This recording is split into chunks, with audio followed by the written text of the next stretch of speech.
Good morning and welcome back to number 21 in our reading through the Bible. We're in Genesis and it's chapter 38. We've just read about Joseph and his coat of many colours and his jealous brothers who have sold him now to Ishmaelite traders heading down to Egypt. He's been sold into the household of Potiphar, an officer of Pharaoh, the captain of the guard. Now we're in chapter 38 of Genesis. It happened at that time that Judah went down from his brothers and turned aside to a certain Adullamite, whose name was Hira. There Judah saw the daughter of a certain Canaanite, whose name was Shua. He took her and went into her, and she conceived and bore a son, and he called his name She conceived again and bore a son, and she called his name Onan. Yet again she bore a son, and she called his name Shelah. Judah was in Chezib when she bore him, and Judah took a wife for his firstborn, and her name was Tamar.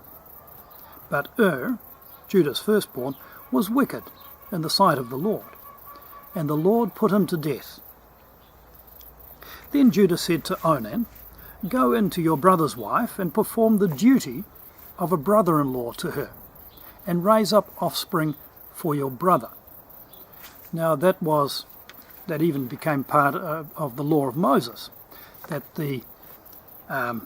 if a brother died having no children, that the next brother would take her as his wife. One, she'd be cared for then, but secondly, the first of the children born would then be attributed to the brother that had died, so that his line wouldn't cease, you see. So Judah says to Onan, "Perform the duty of the brother-in-law to her, and raise up offspring for your brother." But Onan knew that the offspring would not be his. So whenever he went into his brother's wife, he would waste the semen on the ground, so as not to give offspring to his brother. And what he did was wicked in the sight of the Lord, and he put him to death also.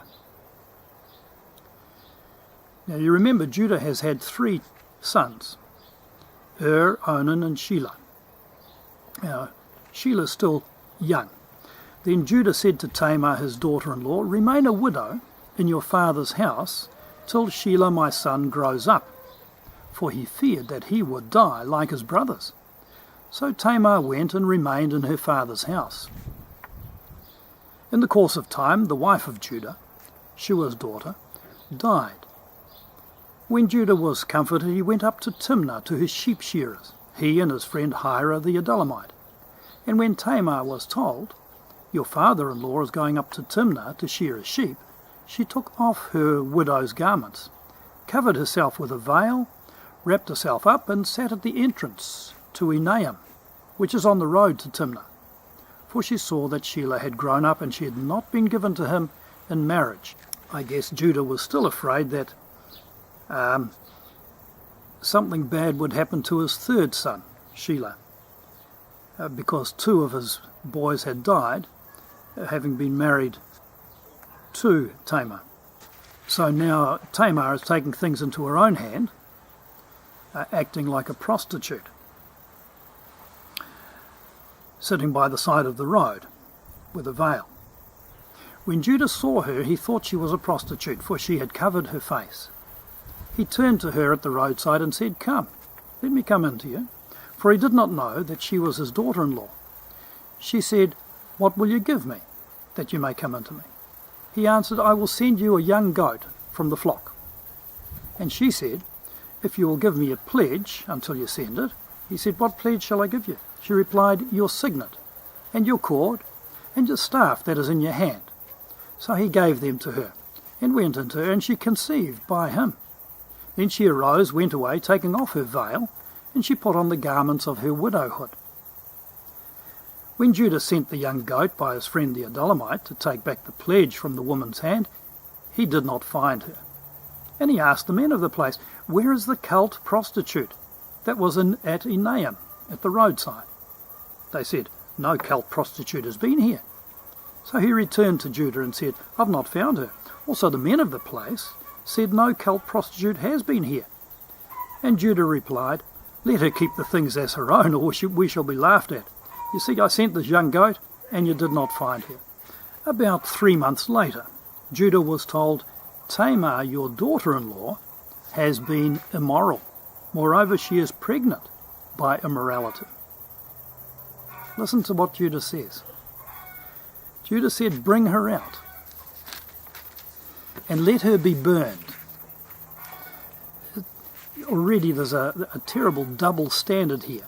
Women are judged quite differently to men at this time by the look of things. Let her be burned.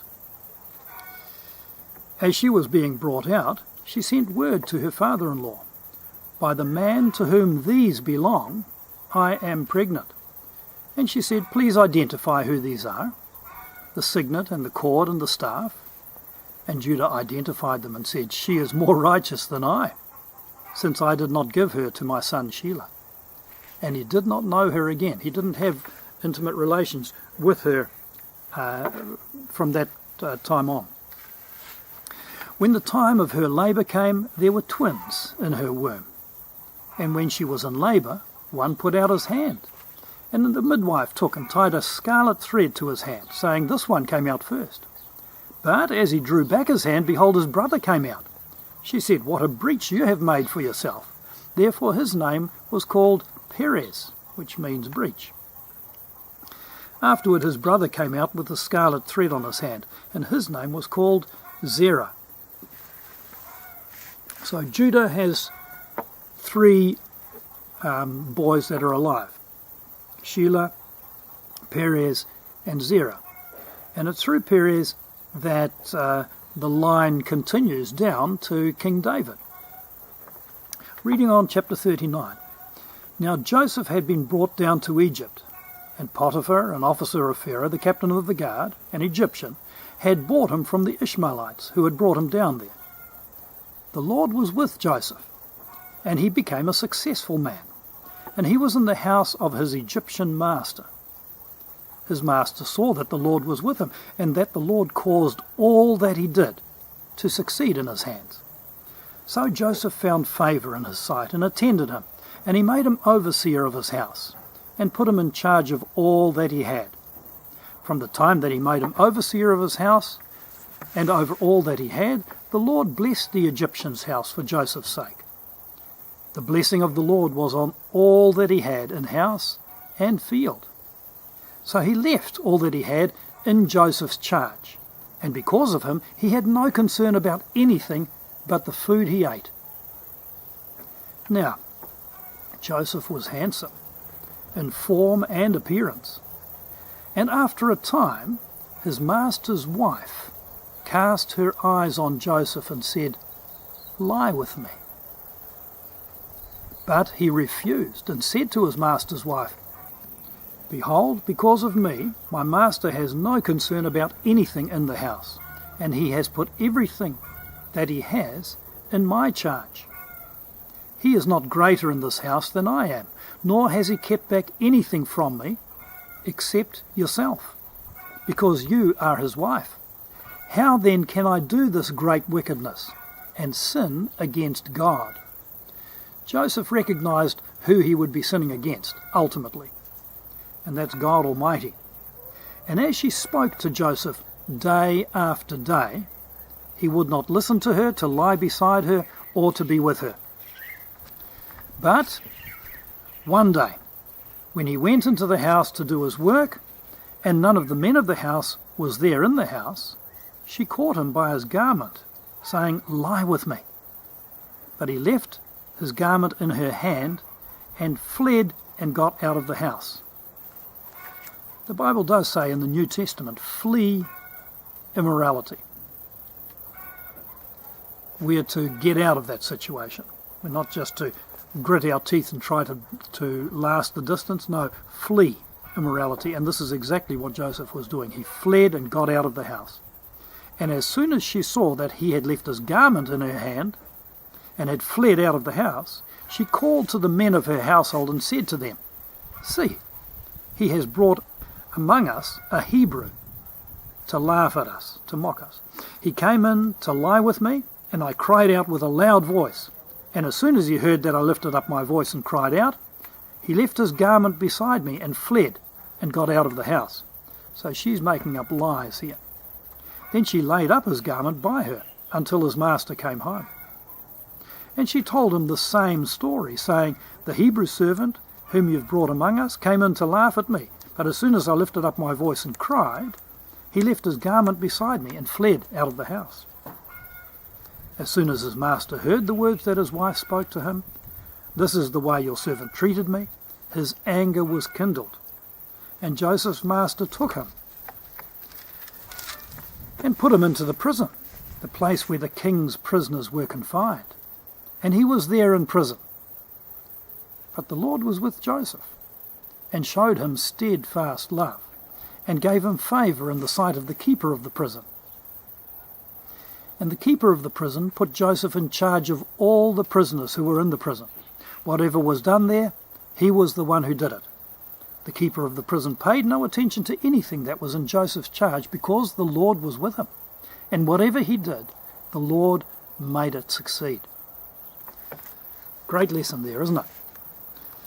And the blessing of the Lord on those who have that wisdom, as Proverbs says.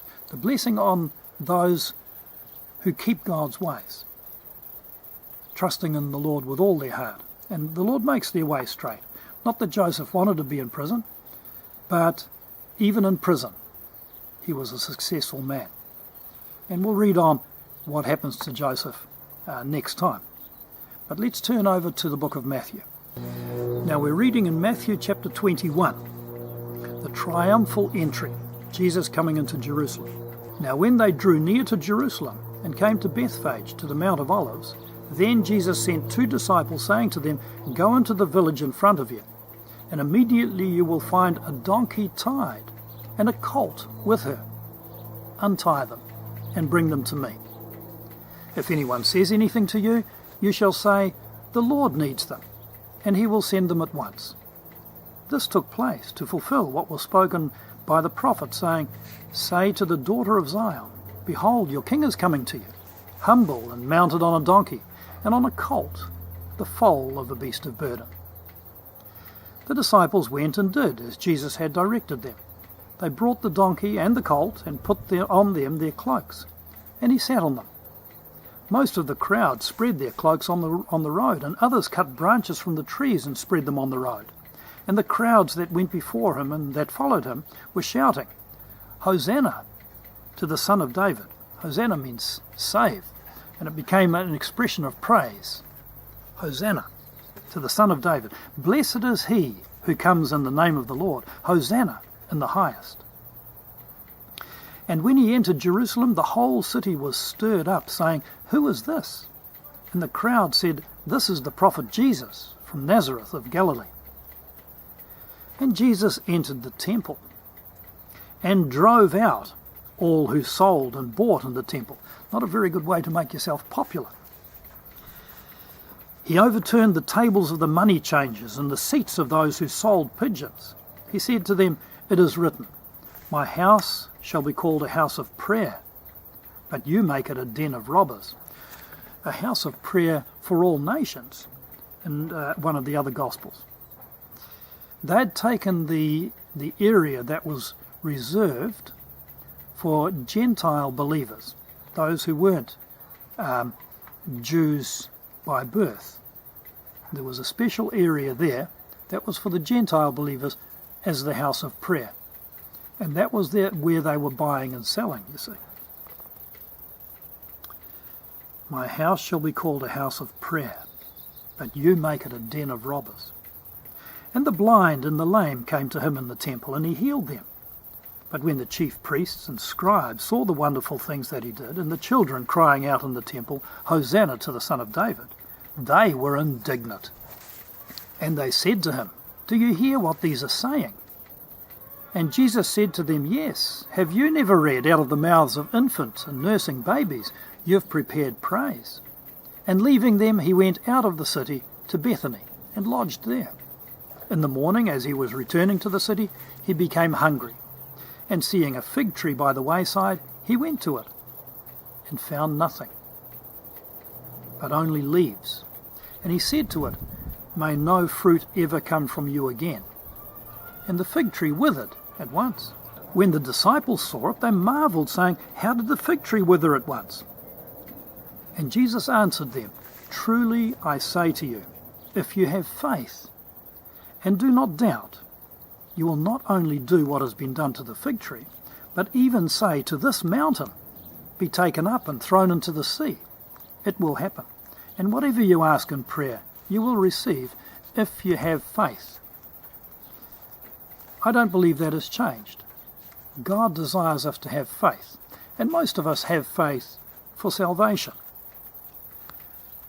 We need to seek the Lord for faith, for miracles like this as well.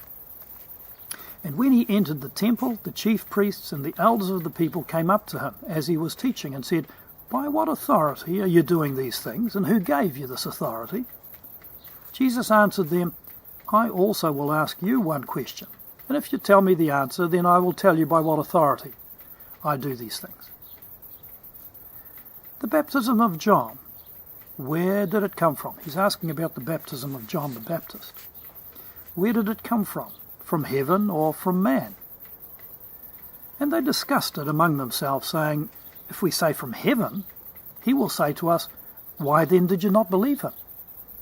But if we say from man, we fear the crowd, for they all hold that John was a prophet. So they answered Jesus, We do not know. And he said to them, Neither will I tell you by what authority I do these things. What do you think? A man had 2 sons. He went to the first and said, Son, go and work in the vineyard today. And he answered, I will not. But afterward he changed his mind and went. And he went to the other son and said the same. And he answered, I go, sir, but did not go. Which of the 2 did the will of his father? They said, The first. Jesus said to them, Truly I say to you, the tax collectors and the prostitutes go into the kingdom of God before you. For John came to you in the way of righteousness, and you did not believe him. But the tax collectors and prostitutes believed him. And even when you saw it, you did not afterward change your mind and believe him. Hear another parable. There was a master of a house who planted a vineyard, and put a fence around it, and dug a winepress in it, and built a tower, and leased it to tenants, and went into another country. When the season for fruit drew near, he sent his servants to the tenants to get his fruit. But the tenants took his servants, and beat one, killed another, stoned another. Again he sent other servants, more than the first, and they did the same to them. Finally he sent his son to them, saying, They will respect my son. But when the tenants saw the son, they said to themselves, This is the heir. Come, let us kill him, and have his inheritance. And they took him, and threw him out of the vineyard, and killed him. When therefore the owner of the vineyard comes, what will he do to those tenants? They said to him, He will put those wretches to a miserable death, and let out the vineyard to other tenants, who will give him the fruits in their seasons. Jesus said to them, Have you never read the Scriptures? The stone that the builders rejected has become the cornerstone. This was the Lord's doing, and it is marvelous in our eyes. Therefore I tell you, he's talking to the scribes and Pharisees, Therefore I tell you, the kingdom of God will be taken away from you and given to a people producing its fruits. And the one who falls on this stone will be broken to pieces, and when it falls on anyone, it will crush him. When the chief priests and Pharisees heard his parables, they perceived that he was speaking about them. And although they were seeking to arrest him, they feared the crowds, because they held him to be a prophet. chapter 21 of Matthew. Let's turn over to Proverbs. We're reading Proverbs chapter 6, from verse 12 through to 15.